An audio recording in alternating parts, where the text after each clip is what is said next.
آج کا ہمارا لیسن ہے سورۃ الماعون کا ترجمہ اور مختصر تفسیر۔ سورۃ الماعون مکی صورت ہے۔ یہ صورت ہجرت سے پہلے نازل ہوئی ہے۔ بسم اللہ الرحمن الرحیم۔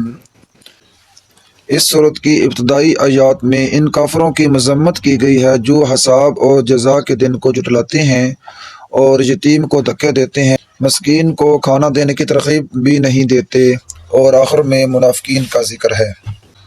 اَرَأَيْتَ الَّذِي يُكَذِّبُ بِالدِّينِ، بھلا دیکھا تم نے اس شخص کو جو جھٹلاتا ہے جزا اور سزا کو، یعنی تم نے کبھی غور کیا ہے اس شخص کے حال پر جو جزا اور سزا کے دن کی تکذیب کرتا ہے، جو آخرت کا انکار کرتا ہے؟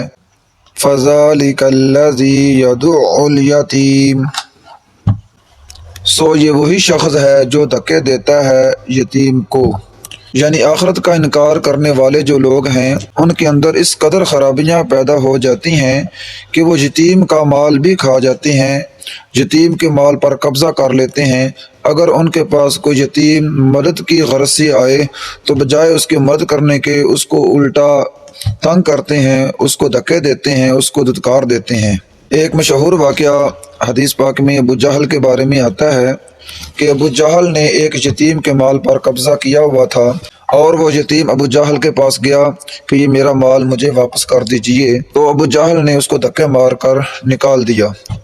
تو کچھ مشرکین کے سردار دیکھ رہے تھے، تو مشرکین کے سرداروں نے اس بچے کو کہا ایک شخص ہے جو آپ کو آپ کا مال ابو جہل سے واپس دلوا سکتے ہیں۔ تو اس یتیم نے پوچھا وہ کون ہے؟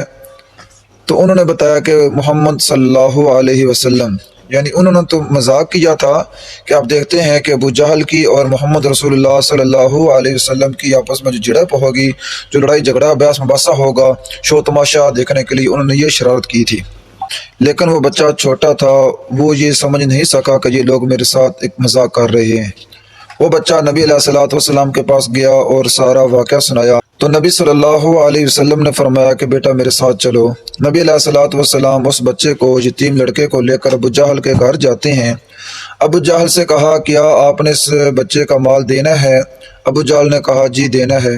اللہ کے نبی نے فرمایا ابھی اس کو واپس کرو۔ تو ابو جہل گھر جاتا ہے اور اس کا جو مال تھا جس پر اس نے قبضہ کیا ہوا تھا وغیرہ وغیرہ، وہ سارا مال اس یتیم کے حوالے کر دیا۔ تو مکہ کے مشرکین جو سردار تھے وہ حیران اور پریشان ہو گئے، ہکے بکے رہ گئے۔ ہمارا جو مقصد تھا وہ پورا تو نہیں ہوا، ہم تو یہ سوچ رہے تھے کہ بہت بڑی جھڑپ ہوگی، مذاق ہوگا۔ ابو جہل سے پوچھا کہ آپ کیا نبی علیہ الصلوۃ والسلام سے ڈر گئے تھے؟ تو ابو جہل نے کہا آپ میری بات پر یقین تو نہیں کریں گے، جب نبی علیہ الصلوۃ والسلام میرے پاس آئے تھے تو نبی صلی اللہ علیہ وسلم کے دائیں بائیں طرف ایک بہت بڑا لشکر تھا، فوج تھی، بعض روایتوں میں آتا ہے کہ آگ تھی۔ مجھے خوف تھا کہ یہ آگ مجھے ابھی ہی اپنی گرفت میں لے لے گی یا یہ فوج مجھے ابھی پکڑ لے گی، تو میں ڈرتا ہوا گیا اور اس یتیم کا مال اس کے حوالے کر دیا۔ تو اس سے یہ بھی ثابت ہوتا ہے کہ نبی علیہ الصلوۃ والسلام سے پہلے کس طرح مکہ کے لوگ غریبوں پر، یتیموں پر، عورتوں پر ظلم زیادتی کرتے تھے، ان کے مال پر قبضہ کرتے تھے۔ تو اس کا ایک مطلب یہ بھی ہے کہ یتیم کے مال پر وہی قبضہ کرتا ہے جو آخرت کا انکار کرنے والا ہوتا ہے۔ جس شخص کو یہ خوف ہو، یہ ڈر ہو کہ مجھے آخرت میں جواب دہ ہونا پڑے گا، اللہ کے سامنے حساب کتاب دینا پڑے گا، تو وہ کسی کے مال پر قبضہ نہیں کرتا۔ وَلَا يَحُضُّ عَلَىٰ طَعَامِ الْمِسْكِينِ، وَلَا يَحُضُّ، اور نہیں ترغیب دیتا مسکین کو کھانا دینے کی، یعنی جو آخرت کا منکر ہے، آخرت کا انکار کرنے والا ہے، اس کا دل اس قدر سخت ہو جاتا ہے کہ نہ تو وہ خود مسکینوں کی ہیلپ کرتا ہے اور نہ ہی دوسروں کو ترغیب دیتا ہے کہ لوگوں کی مدد کریں۔ مسکینوں کو کھانا کھلانے کا مطلب ایک زکوٰۃ ہے، صدقہ ہے جو ہمارے اوپر لازمی ہے، اور دوسرے نمبر پر ویسے بھی اگر آپ کے پاس کوئی مسکین آ جائے، کوئی یتیم آ جائے، کوئی غریب آ جائے تو اس کو دھتکارنا نہیں چاہیے، اس کو دھکے نہیں دینے چاہیے۔ تو اس آیت کے اندر ان منکرین آخرت کی بات ہو رہی ہے کہ جو صدقہ زکوٰۃ بھی نہیں دیتے اور اس قدر ان کے دل سخت ہو جاتے ہیں کہ کوئی مسکین غریب آ جاتا ہے تو اس کی ہیلپ بھی نہیں کرتے۔ اللہ تعالیٰ فرماتے ہیں کہ وَأَمَّا السَّائِلَ فَلَا تَنْهَرْ، اگر آپ کے پاس کوئی سائل آ جاتا ہے، کوئی سوالی آ جاتا ہے تو اس کو نہ دھتکاریں، تو اس کو دھکے نہیں دینے چاہیے، اس کو تنگ نہیں کرنا چاہیے۔ اگر آپ کے پاس مسکین کی ہیلپ کرنے کی ہمت ہے، طاقت ہے تو کر دینی چاہیے۔ اگر آپ کے پاس ہمت نہیں ہے، صلاحیت نہیں ہے تو کسی دوسرے کو کہہ دینا چاہیے کہ اس کی ہیلپ کریں۔ اگر یہ بھی نہیں کر سکتے تو کم از کم اس کو تنگ نہیں کرنا چاہیے، اس کو تانے وغیرہ نہیں دینے چاہیے۔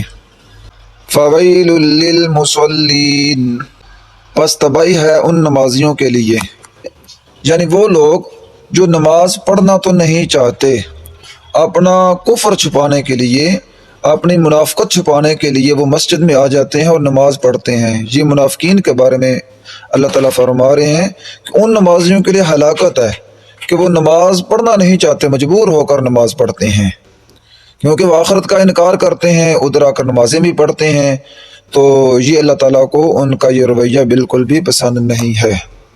الذین هم عن صلاتهم ساہون، جو اپنی نمازوں سے غفلت برتتے ہیں، یعنی وہ لوگ جو اپنی نمازوں سے غافل ہیں۔ اس سے مراد وہ لوگ ہیں کہ جو اپنی نمازوں میں سستی کرتے ہیں، کبھی پڑھ لیتے ہیں کبھی نہیں پڑھتے، اگر پڑھتے ہیں تو لیٹ پڑھتے ہیں، آخری وقت میں پڑھتے ہیں، اور ان کی یہ کوشش ہوتی ہے کہ بس ٹال مٹول کی جائے۔ اگر وہ پڑھتے بھی ہیں تو اتنی تیز تیز ٹھوکریں مار کر پڑھتے ہیں، وضو صحیح نہیں کرتے، رکوع سجود قیام وغیرہ یہ ٹھیک نہیں کرتے، بس وہ جان چھڑانے کی کوشش کرتے ہیں۔ تو ان نمازیوں کی بات ہو رہی ہے کہ جو اپنی نمازوں سے غفلت میں ہیں، اپنی نمازوں سے غافل ہیں۔ الذین هم یراؤون، جو ریاکاری کرتے ہیں، ریاکاری کہتے ہیں دکھلاوا، خود تو وہ نماز نہیں پڑھنا چاہتے، لیکن وہ جب دیکھتے ہیں کہ لوگ اکٹھے ہیں یا لوگ ان کو کہتے ہیں کہ نماز پڑھو تو پھر وہ مجبور ہو کر نماز پڑھتے ہیں، یعنی خود وہ نماز پڑھنا تو نہیں چاہتے لیکن لوگوں کو دکھانے کے لیے وہ نماز پڑھتے ہیں کہ جب لوگ زیادہ ہوں یا لوگ موجود ہوں تو پھر نماز پڑھ لیتے ہیں، جب تنہائی میں ہوں تو پھر وہ نماز نہیں پڑھتے۔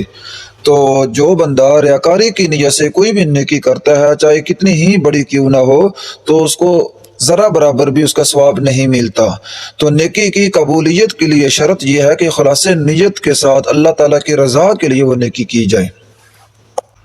وَيَمْنَعُونَ الْمَاعُونَ، اور نہیں دیتے استعمال کی چھوٹی چھوٹی چیزیں بھی، یعنی بعض لوگ ایسے بھی ہوتے ہیں کہ ان سے اگر چھوٹی چھوٹی معمولی سی چیزیں بھی مانگی جائیں استعمال کے لیے، جو عرف عام میں ایک دوسرے کو وہ دی جاتی ہیں، تو ایسے لوگ وہ بھی نہیں دیتے، یعنی کہ وہ دنیا کے مال سے اتنی زیادہ محبت کرتے ہیں، کسی کو وہ چھوٹی سی چیز دے کر بھی وہ راضی نہیں ہیں۔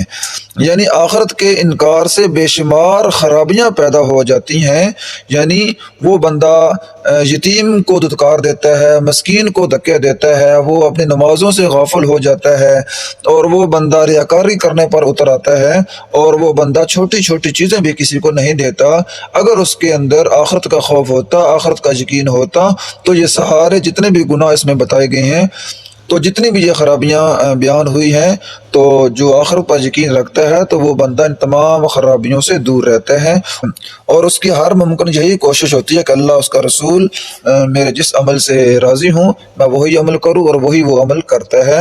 اللہ تعالیٰ سے دعا ہے کہ اللہ تعالیٰ ہم سب کو قرآن و سنت پر عمل کرنے کی توفیق عطا فرمائے۔ صدق اللہ العظیم۔